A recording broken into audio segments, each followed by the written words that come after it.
Hey guys, it's Fadra from All Things Fadra. Summer edition. Kinda, sorta. I mean, I've got the right car for the summer edition. In fact, I am giving you a twofer today. I'm not only talking about the 2021 Mazda MX-5 Miata, but I'm also taking you on a little tour in Frederick, Maryland of the Monocacy Battlefield. This is the site of an important battle of the Confederate soldiers against the Union soldiers right here in Frederick, Maryland. Spoiler, the North won. Chased them back down to Virginia. But I thought it would be nice to show you a little bit of scenery while I'm telling you all about this Mazda Miata. Sorry, MX-5. So we are heading out from the visitor center and we're gonna go to stop number 1, which is called the Best Farm. Best, not that it's the best. It was Mr. Best who owned the farm. In July 1864, the Confederates were advancing in Maryland, making their way south to Washington.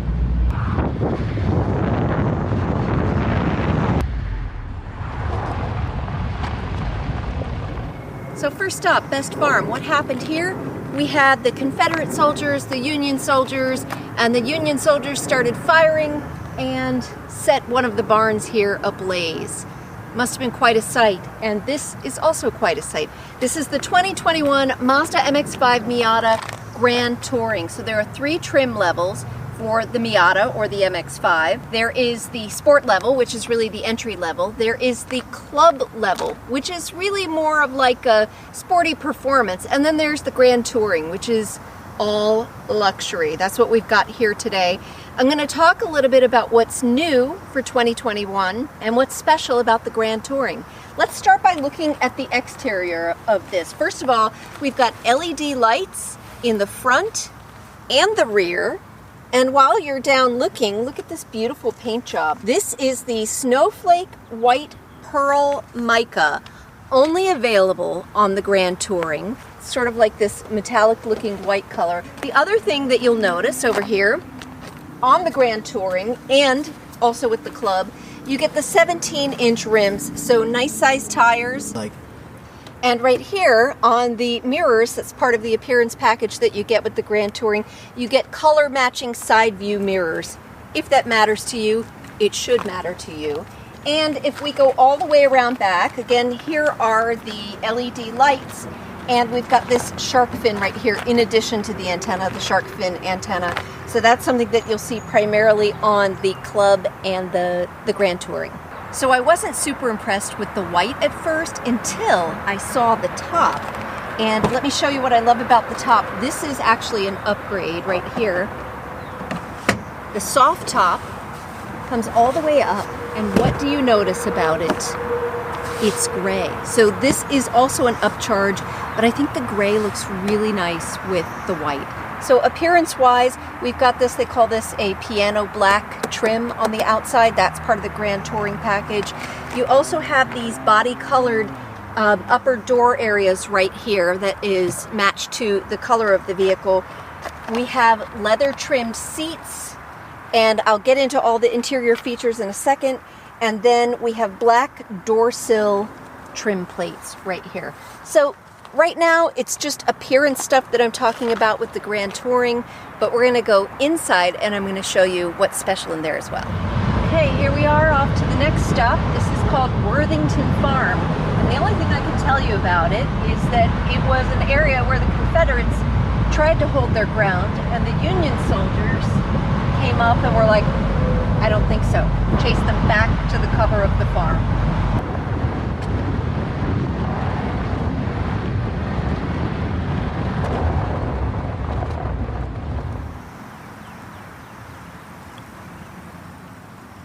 As we're traveling to different parts of the Monocacy Battlefield, we're picking up a little dust, but the paint still looks gorgeous, and while we're on the outside, I might as well take you to the inside with the trunk. Now this is something that I have a small beef with. This is the trunk, and as with most convertibles, there's no button for you to pop inside the car, to pop the trunk. And that makes sense because you don't want someone coming along and just hitting the button and getting inside your trunk when you happen to have the top down. So you have to use the key fob to open the trunk. my beef with this is you can only do it while the car is off. I'm sure there's a reason for that. I'm sure there's a safety reason for that. But the inside of the trunk, it gives you 4.59 cubic feet, which is not a lot, but you could fit one suitcase in there. And as you can see, you can fit a saxophone and a school backpack. So this is definitely not a vehicle designed for long trips, for everyday use, but you could probably put 2 overnight bags in there. You wouldn't want more because there are only 2 seats in the car. And with that, I think we should go in and take a look at the car. So as we make our way around from the back to the front, there's not a whole lot to look at here. There's no second row, there's no third row. It's just the 2 of us in the vehicle. Let's go ahead and open it up. And as you can see, some of us require a little more legroom than others. I'm going to talk about the size of the vehicle in just a minute, but I want to talk about some of the functionality inside. As I mentioned, on the Grand Touring, you're going to see the body-colored upper door there. We've got some vents in the car. You've got a couple of these round vents and then a regular vent. And then we have, I believe it's a 7.9-inch display. I'm going to go ahead and start this up. Oh, you hear that sound? I'm going to talk about the engine in a minute and turn that air conditioning down, although I really don't want to, because if you look at the temperature, we are right around 96 degrees right now. So that's debatable whether or not that's convertible weather, but let me show you what's inside the vehicle. Again, this is the Grand Touring, and what are some of the things that you get with Grand Touring? Let's start right here in the center. So you are going to get the auto climate control, if that matters to you. I never use that, does not matter to me. But you do get heated seats, and I think having heated seats helps extend convertible season. So if you can get something with heated seats, I highly recommend that in a convertible. I've already used them. Down here we have an outlet that gives you Apple CarPlay, Android Auto, and a separate charging port. However, with the Grand Touring, you do have wireless Apple CarPlay. That's why you don't see any wires, and here's my CarPlay right here. Now, my beef with this is that if I'm in the car, I'm probably going to be plugged in and charging, so I'm going to use the wired CarPlay. If I really want to take advantage of wireless CarPlay, I feel like you need to have a wireless car charger. Now, you might also be looking at this right here. For those of you that aren't familiar, this is a manual transmission, and you can get a manual transmission on all of the trims of Mazda, which is really great. This is a 6-speed manual transmission. Yes, I can drive a stick, by the by. And you do also have the option for an automatic as well. But this is a really responsive 6-speed, and I'm going to talk a little bit more about that with the drive. And then if we're going way back here, the command console that Mazda has in all of their vehicles. And you know you want to see this right here, right? What's in the console? Oops. You could maybe fit some Tic Tacs, and that's about it. Really small. But if we go all the way back here, you're going to see some additional space. So this right here is for the roof, and I'll show you that in a second. But back here, this is the equivalent of your glove compartment. And I'm not going to show you that yet, because I want you to look at these 2 cup holders. So you do have cup holders, and trust me, they are very awkward to reach while you're driving, so you definitely want a co-pilot to help you with that. But let me show you what happens with these cup holders. So the cup holders are removable. You just pull them out. And that is for 2 reasons. Number 1, maybe you don't want them and you just want more space here. Or you want to be able to access this little glove box. Again, that's lockable, by the way, because if you're going to park with your top down, you don't want people to have access to your stuff here. But also, these are interchangeable. There is a slot right over here on the passenger side for a cup holder. Now, I don't obviously have that on the driver's side because that would hinder my driving. But you can put one here, one back here, or they do actually fit in the glove box. Other options on the Grand Touring, things that you can't necessarily see. We have an auto-dimming rear view mirror. with HomeLink. We have rain sensing intermittent, variable intermittent windshield wipers. This is all part of the Grand Touring package. We have an auto dimming driver's side mirror. So you do get a few upgrades. And while we're over here, you do have a 9-speaker Bose system. I tried to find all of the speakers. There's one here, there's one over here, and then you've got 2 on the passenger side and the driver's side in the headrest. So that is part of Grand Touring, and there's a subwoofer somewhere. Now I think we're just about ready to take it on the road, baby, and show you a little bit about this 6-speed manual transmission. 181 horsepower, which doesn't sound like a lot, but Mazda's goal is to give you more functionality, more performance, while still keeping things lightweight and nimble. Let me show you how that's done. So we're going to start off with a little highway driving, and I've driven this on a lot of fun twisty roads and on the highway. I gotta admit, I kind of prefer the fun twisty roads, but one thing about Mazda is they are really driver focused in their design. So they're really about the driver experience, and they do a lot of their design and their testing with the driver behind the wheel. So for example, in the MX-5, one of the things they focus on is this 50-50 distribution, so that you feel very centered when you're driving, and you've got pretty amazing handling. Now, with that said, on the highway, it's a small car. It's not a super powerful car, but certainly powerful enough I can get out of the way of vehicles. But I think it kind of feels its best at no more than 70 miles per hour. That's been my experience. I have taken it a little bit higher, and it could definitely handle it. I think 70 is probably the sweet spot for it. The other thing I noticed, you notice I've got the top up while I'm driving on the highway, because I don't want my hair every which way. But the main thing that I want to tell you about driving on the highway is, for me, I don't think the visibility is that great when the top is up. So that's another thing to keep in mind. And then my only other complaint is there's no lumbar support for the driver's seat. And I'm the kind of person that really likes lumbar support. That being said, it is a pretty comfortable seat, and I do fit in it nicely. So the other thing we're going to talk about is this manual transmission. You don't have to be scared. They do make this in an automatic if you can't drive. But the one thing that I could talk about gear ratios, but I don't know anything about that, so I won't. One thing that I'll tell you though is, if you're used to driving an old school manual transmission or a 5-speed manual transmission, this is a whole different ball game driving a 6-speed, because the shift points are lower than what you would expect it to be. So I find, especially if Mazda gives you some recommendations right here on the dashboard, some indications as to when you should shift, and it actually has you in 6th gear by the time you get up to 40 miles per hour. So not what I'm used to, but it is very responsive. It's really easy to upshift, really easy to downshift, and I don't mind it.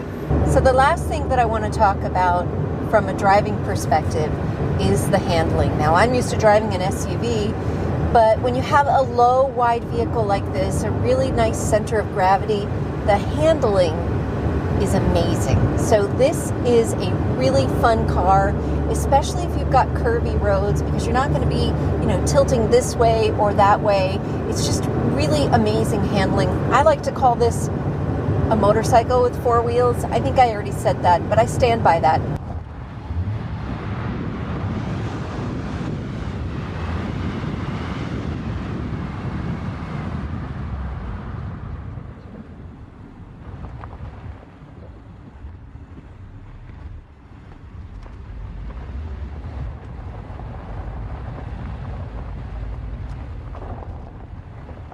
All right, can we talk about the elephant in the room?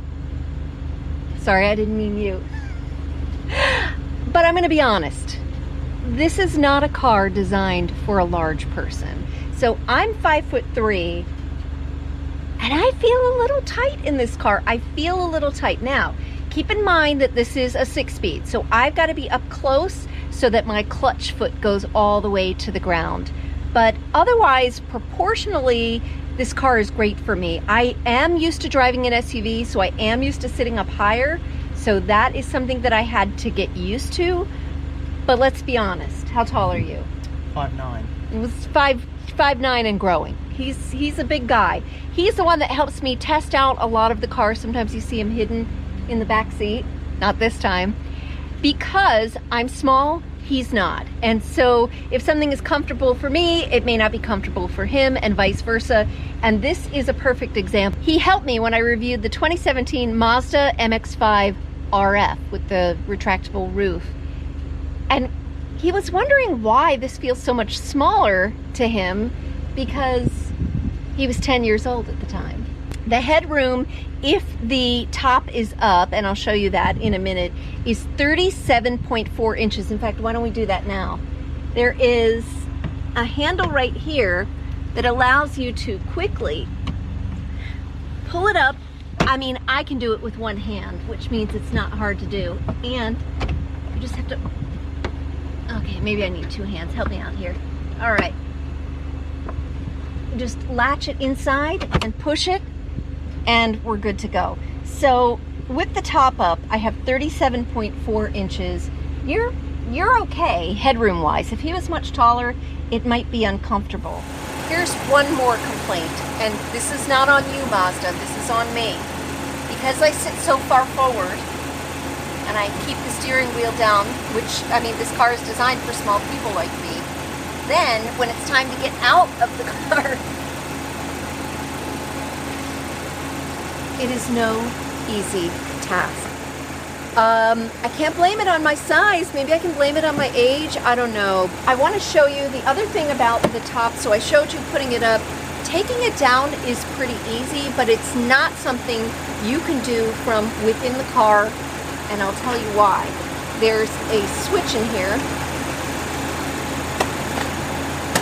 Pull the lever down, the top comes off. It's very lightweight, it's very easy to do, but from within the car, if you're sized like me, you won't have the leverage to actually push it all the way down and lock it into place. So that is something I need to get out of the car to do, and maybe that's by design, because maybe they don't want you putting the top down while you're driving, but I think if you're bigger and taller, you probably could do that. This is the site of Thomas Farm. As with the other locations, this was a major battleground between the North and the South. In fact, the farmhouse was pummeled with bullets that you can still see to this day. And because the Confederates were trying to take out the Union sharpshooters, and the house went back and forth, back and forth, back and forth, until finally it fell under Union control. Now we're heading to Gambrill Mill, which is the final stop on the Monocacy Battlefield tour. And this is a grist mill that was built in 1830, but the Union soldiers used it as a field hospital during the battle. The only bad part about that was that it was under fire, and when you're trying to recuperate from battle wounds, you know, the flying bullets aren't really a great thing.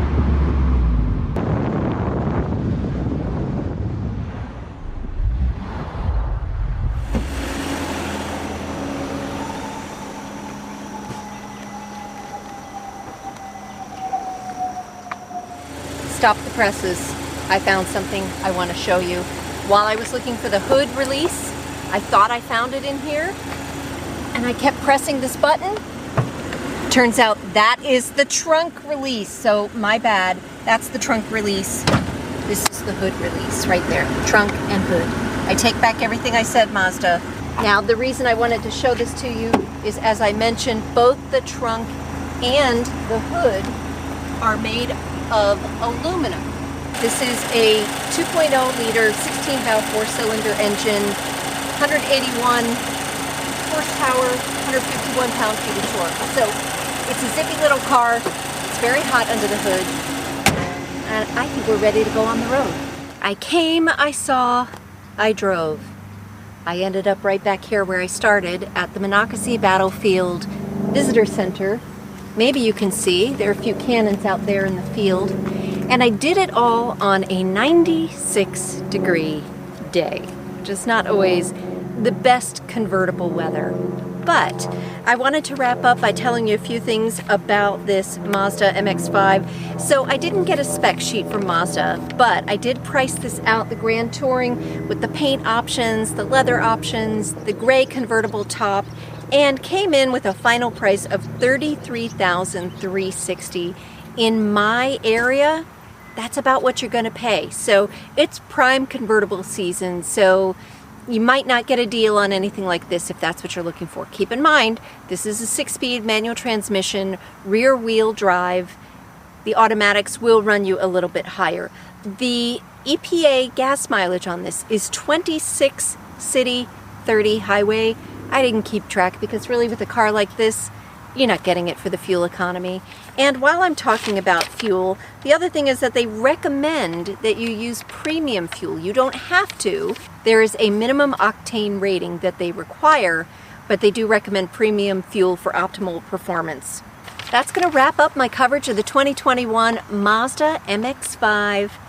You'll always be a Miata to me, but I will say the older I get and the bigger I get, the smaller it gets.